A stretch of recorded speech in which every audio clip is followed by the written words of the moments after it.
Mana shu brendning rahbarlarini hozir tutib oldik. Biroz vaqtlarini olamiz. Neoklassika ofis mebellari premium rahbarlarniki, xodimlarniki mana bunaqa perego mana bittasini o'rashyapti.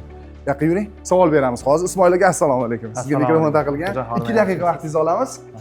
Mana hozir haqiqiy Chesning o'tib beradigan joyi. So'kish kerak bo'lsa so'kiladigan joyi. Lego Express bilan aka qanchadan beri ishlayapsizlar?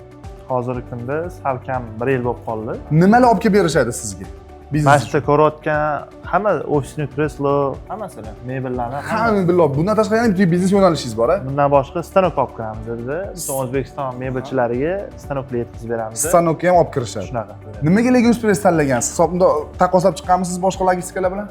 Taqqoslaganda shu narxi yaxshi chiqqan, kelish vaqti tezroq. Hamma yoqda kamchilik bo'ladi, hamma kompaniyada. Sinish, yetib kelmay qolish shunaqa. Unaqa mayda-chuda uşerflar hisobga olinmaydi. Samigalarning o'zi logistika bilan bo'ladigan muammo kelish vaqtida narxida. Ko'pchilik boshida narx beradi, kelayotgan vaqtida o'zgarib qolish holatlar bo'ladi. Lego Expressdachi? Yo'q, ularda unaqa holat bo'lmadi. Yaqinda bo'lgan holat o'zligida $500 o'zligi zarar kirishdi.